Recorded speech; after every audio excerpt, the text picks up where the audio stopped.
Starship está funcionando. Isso não é uma opinião, é um fato que há 2 anos não poderia ser afirmado com tanta clareza. Sem dúvida, ainda existem alguns problemas não resolvidos, mas o foguete decola e já consegue fazer mais do que qualquer outro foguete do mundo. O primeiro estágio retorna. Os braços Mercatila o capturam. O estágio superior sobrevive à reentrada e pousa de forma controlada no oceano. A tecnologia básica está assim demonstrada e é impressionante. Quem acompanhou os voos de teste sabe que a SpaceX itera em um ritmo que não tem paralelo na história da exploração espacial. O que outros programas levam décadas para alcançar, a SpaceX consegue em meses. Isso é real e absolutamente merecido. E mesmo assim, existe um problema. Não com o foguete, não com os motores, o escudo térmico ou as manobras de captura do primeiro estágio. Esses problemas são conhecidos, eles são discutidos e a SpaceX os resolve. Um após o outro, com a consistência típica da empresa. O problema sobre o qual quase ninguém fala está em outro lugar. Ele está na lacuna entre o que a Starship pode fazer e o que a Starship precisa ser capaz de fazer para que as grandes promessas possam ser cumpridas. Pouso na Lua, colônia em Marte e centenas de voos por ano. Essa lacuna tem um nome. Na verdade, ela tem 3. Mas de qualquer forma, meu nome é Sirwan e isso é Mars Chronicle. Vamos começar com aquele que é menos discutido e, ao mesmo tempo, o mais crítico. Imagine construir o carro mais rápido do mundo. Aceleração recorde, tecnologia revolucionária, design totalmente repensado. E então você percebe que as estradas onde ele deveria rodar ainda nem existem. Exatamente, essa é a situação com a Starship e o reabastecimento orbital. Para uma missão lunar, especificamente para Artemis IV, o primeiro pouso lunar, tripulado planejado com a Starship como Human Landing System, a nave precisa de combustível em órbita. Não é só um pouco, nem uma quantidade manejável, mas sim entre 8 e 16 voos de reabastecimento separados, antes mesmo que a missão propriamente dita possa começar. A quantidade de voos de reabastecimento necessários depende da taxa de evaporação, ou seja, de quanto do combustível evapora durante o trajeto e nas operações. De 8 a 16 lançamentos, cada um deles é um voo completo da Starship. Cada um deles precisa ser bem sucedido. Cada um deve entregar quantidades exatas de combustível em órbita que serão transferidas ao módulo de pouso lunar aguardando. Isso parece um detalhe logístico. Mas não é um detalhe logístico, é o problema mais complexo e não resolvido da exploração espacial tripulada, e ninguém jamais resolveu isso nessa escala. O reabastecimento orbital não é um conceito novo. A ideia existe desde os primeiros dias da exploração espacial. Wernher von Braun já havia pensado em conceitos nos anos 1950 que previam estações de abastecimento em órbita. O problema naquela época era o mesmo de hoje. Hidrogênio líquido e oxigênio líquido são extremamente difíceis de manusear.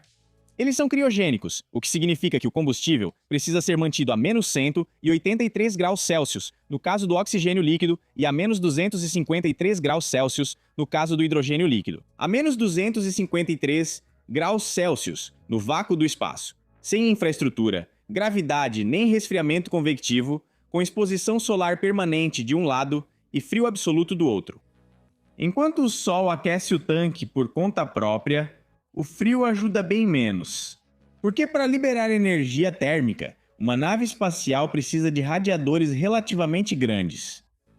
Não é necessário nenhum truque de mágica, mas exige mais do que simplesmente manter a nave espacial no vácuo.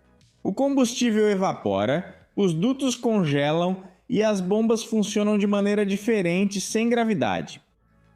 A transferência precisa de centenas de toneladas de combustível criogênico entre duas naves espaciais que se movem a 28 mil km por hora em órbita. É um desafio que não está em nenhum livro didático. Porque ainda não existe um livro didático para isso. Se não acredita em mim, pegue seus livros de física e confira você mesmo. A SpaceX anunciou que vai demonstrar o reabastecimento orbital. Eles fizeram progressos, mas uma demonstração limpa e completa de uma transferência de combustível orbital na escala necessária para uma missão lunar ainda não aconteceu. A única coisa que aconteceu até agora nesse campo foi uma demonstração em que o combustível foi transferido de um tanque de uma Starship para outro. Não entre diferentes naves, mas dentro da mesma nave espacial. Não é uma crítica à SpaceX, apenas uma descrição da realidade. E a realidade é a seguinte: Artemis 4 está programada para 2028. Entre hoje e 2028, a SpaceX não precisa apenas demonstrar o reabastecimento orbital. Eles precisam dominar isso de forma tão confiável que a NASA esteja disposta a enviar 4 astronautas em uma missão lunar que depende dessa tecnologia. Esse é um cronograma ambicioso. Se você gosta desse assunto, então dê um hype no vídeo. Isso é muito importante para que mais curiosos como você e eu recebam esse conteúdo. E se você ainda não fez isso, inscreva-se no canal também e pense em apoiar o canal tornando-se membro. Assim, retornamos aos problemas da Starship que ninguém comenta. O reabastecimento orbital é apenas o primeiro dos 3 problemas. O segundo é, de certa forma, ainda mais fundamental. O problema não é apenas uma tecnologia específica, mas sim uma maneira completamente diferente de pensar. A SpaceX não construiu a Starship como um foguete, mas como um sistema de transporte, uma plataforma. Como o veículo que leva satélites para a órbita, transporta pessoas para a Lua, envia cargas para Marte e, em algum momento, na visão de Musk, gerencia a maior parte do tráfego interplanetário da humanidade. Para cumprir essa promessa, não basta ter um único foguete funcionando. Um foguete só não basta, é preciso ter centenas deles. Musk mencionou números que, de tão ousados, são difíceis de assimilar. 1000 Starships. Centenas de voos por ano. Ele chegou a anunciar dezenas de voos por dia. Uma frota que atravessa o espaço interplanetário, como navios cargueiros, não como eventos raros e celebrados, mas como rotina. Enquanto não havia guerras em curso, é bem provável que você quase nunca tenha pensado em como nossos grandes navios porta-contêineres são impressionantes, dos quais todos nós dependemos. A questão não é se a Starship pode voar, porque ela já faz isso há muito tempo. A questão é se a SpaceX consegue produzir a Starship em escala industrial. E essa é uma questão completamente diferente, porque a produção em série industrial é uma competência totalmente diferente da engenharia. A história da tecnologia está cheia de empresas que desenvolveram produtos brilhantes e fracassaram na hora de escalar a produção. O Concorde foi o avião de passageiros mais rápido da história, mas apenas 14 deles foram construídos. Não porque a tecnologia tenha falhado, mas porque os custos de produção, os custos operacionais e as exigências de infraestrutura tornaram impossível uma escala econômica. Starship não é um Concorde, isso é importante destacar. A reutilização que a SpaceX busca é exatamente o fator que deve mudar fundamentalmente a economia. Se uma Starship pode voar, 100 vezes os custos de produção são distribuídos por 100 missões. Esse é o plano. Mas esse plano tem um pré-requisito que muitas vezes é ignorado. Para fazer um foguete voar 100 vezes primeiro, é preciso construí-lo de forma que ele possa voar. 100 vezes, isso não é o mesmo que construir um foguete que voa e pousa uma vez. Reutilização não é uma característica que se adiciona depois. É uma filosofia de design que se manifesta em cada solda, cada válvula, cada placa do escudo térmico. SpaceX itera. Rápido. Mas iteração significa que cada nova versão é melhor do que a anterior, e não que a versão anterior já está pronta para produção. E pronta para produção é diferente de pronta para testes.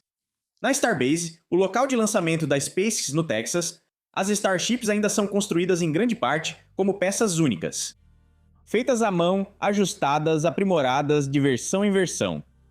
Isso é adequado para desenvolvimento. Mas esse método não é escalável para uma fase de produção. A transição do desenvolvimento para a produção é, historicamente, um dos momentos mais perigosos na exploração espacial. A NASA enfrentou isso com o ônibus espacial. O ônibus espacial era uma maravilha tecnológica, mas um pesadelo do ponto de vista da produção. Cada voo exigia dezenas de milhares de horas de manutenção.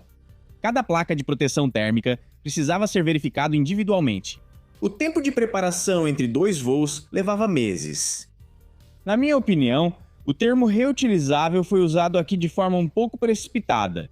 No máximo, eu teria usado difícil de ser reaproveitado. A SpaceX sabe disso. Eles conseguiram com o Falcon 9, fizeram melhor do que qualquer outra empresa antes.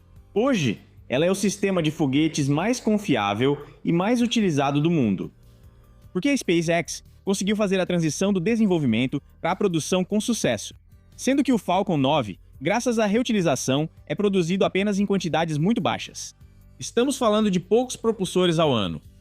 Atualmente, os primeiros estágios já foram usados mais de 30 vezes e, no total, já voaram bem mais de 600 vezes. Mas a Starship é pelo menos uma ordem de magnitude mais complexa do que a Falcon 9. Consequentemente, os desafios de escalabilidade são muito maiores. E aqui está o ponto que quase não aparece na discussão pública. A SpaceX ainda não fez essa transição com a Starship. Eles ainda estão na fase de desenvolvimento e a distância entre a fase de desenvolvimento e a produção industrial em série em um veículo dessa complexidade está longe de ser trivial. Chegamos ao terceiro problema. E esse é o mais sutil, porque não surge em um galpão de fábrica e não aparece em um protocolo de testes. Ele surge na lacuna entre o que a SpaceX constrói e o que precisa existir ao redor para que tudo funcione. Chame isso de problema do ovo e da galinha da infraestrutura. A Starship requer infraestrutura de abastecimento orbital. Ou seja, depósitos em órbita que possam armazenar e transferir combustível. Esses depósitos precisam ser construídos, lançados e operados antes que a Starship possa atingir todo o seu potencial. Mas para lançar os depósitos, é preciso a Starship. E para qualificar a Starship para missões lunares, são necessários os depósitos. A Starship precisa de infraestrutura de lançamento em vários lugares. A Starbase atualmente é apenas um campo de testes. Mesmo que melhorias já estejam no horizonte. Para centenas de voos anuais, são necessários vários. Plataformas de lançamento totalmente equipadas com tanques de metano, tanques de oxigênio, bombas, estruturas Mechazilla, sistemas de comunicação e todo o equipamento de solo que possibilita o lançamento da Starship. Esse equipamento não se compra pronto. Ele foi desenvolvido pela própria SpaceX, é altamente complexo e precisa ser construído do zero em cada novo local. E, no momento, a SpaceX ainda está aprendendo tanto que não só cada nave e cada propulsor são peças únicas, mas toda a infraestrutura também. Ainda não está aperfeiçoada. A Starship precisa novamente de infraestrutura de reentrada e pouso fora do Texas.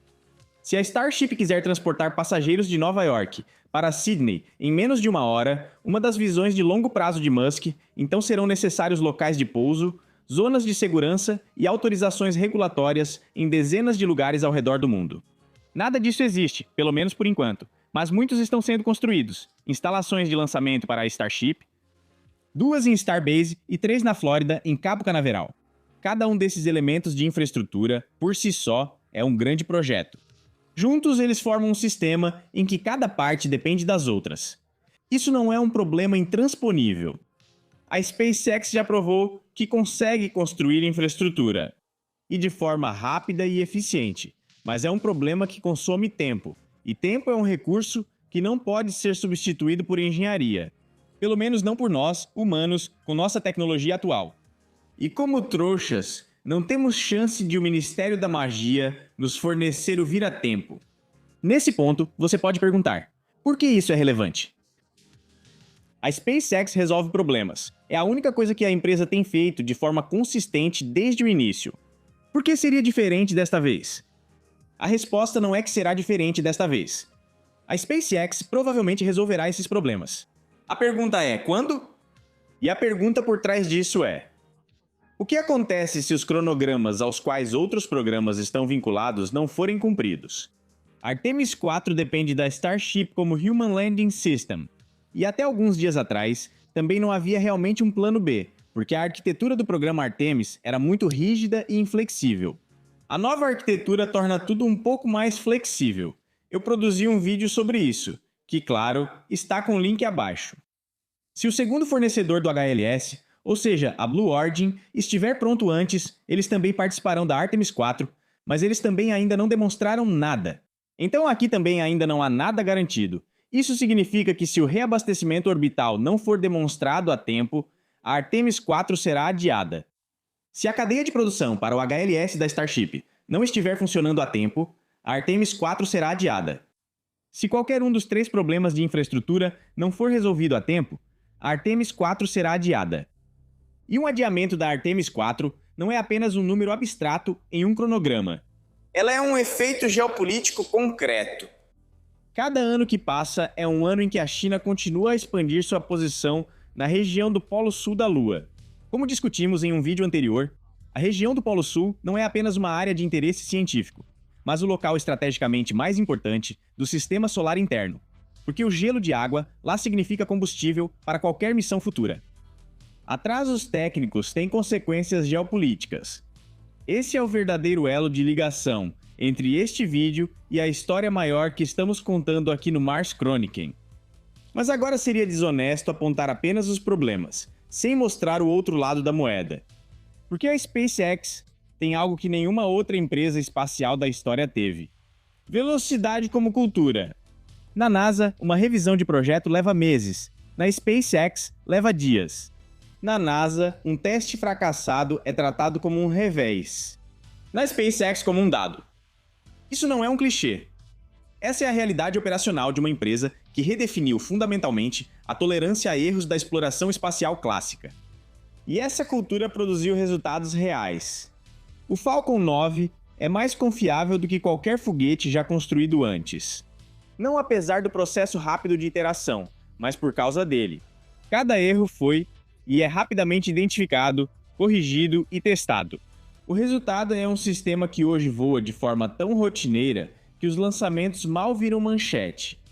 Se a SpaceX aplicar a mesma cultura ao Starship, e não há razão para acreditar que não o farão, então a questão não é se esses problemas serão resolvidos, mas quando. E aqui está a avaliação sóbria. Demonstrar o reabastecimento orbital nas proporções necessárias para Artemis 4 até 2028 é possível. Mas é ousado. A SpaceX teria que não só desenvolver a tecnologia nos próximos 2 anos, mas também validá-la a ponto de a NASA liberá-la para uma missão tripulada. Isso é diferente de um voo de teste bem-sucedido. Levar a cadeia de produção a um nível que suporte missões regulares à Lua é um projeto de 3 a 5 anos. Sendo realista, não é impossível, mas não será em 2028? E a infraestrutura para 100 voos por ano? Isso é um projeto para décadas. Isso está tudo bem, desde que as expectativas estejam calibradas de acordo. Resta saber quanto tempo a SpaceX realmente vai levar para fazer essas coisas. O problema é que a discussão pública sobre a Starship mistura tecnologia e infraestrutura. As pessoas veem um teste bem-sucedido e concluem que o pouso na Lua será no próximo ano. Muitos veem Musk citar 1000 Starships como anúncio de produção, não como uma visão de longo prazo. Isso cria expectativas erradas. E expectativas erradas geram decepção, mesmo quando o programa faz progressos extraordinários de forma objetiva. Há um último ponto que não pode faltar nesta análise. SpaceX não é a única variável. A NASA tem uma responsabilidade nesse sistema que às vezes é esquecida.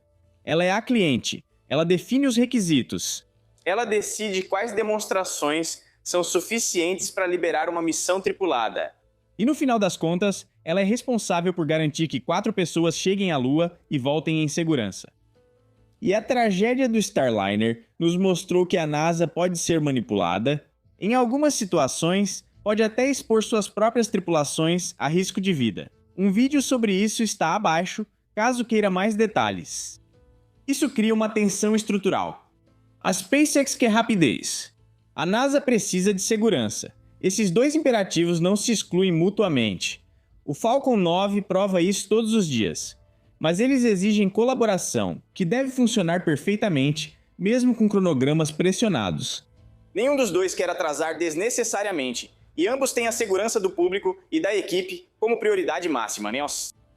E ainda tem o Congresso, que dá ou tira o orçamento da NASA, apoia ou cancela contratos, e define prioridades políticas que às vezes têm pouco a ver com a realidade técnica. Starship não é só um problema de engenharia. É um sistema composto por tecnologia, regulamentação, política e logística industrial, e todas as partes precisam funcionar ao mesmo tempo. Então, o que tudo isso significa no conjunto? Isso não significa que a Starship fracassará, ou que o pouso na Lua não ocorrerá. também não significa que a visão de Musk de uma humanidade interplanetária seja pura fantasia. Isso significa que existe uma distância entre um foguete funcional e uma infraestrutura espacial funcional que é maior do que um voo de teste pode sugerir.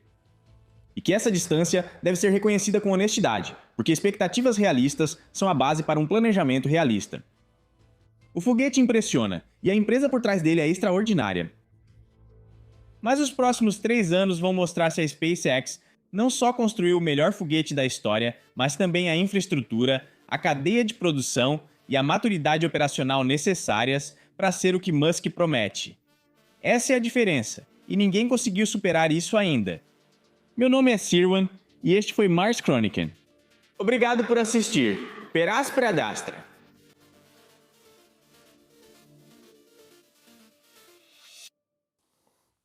Basta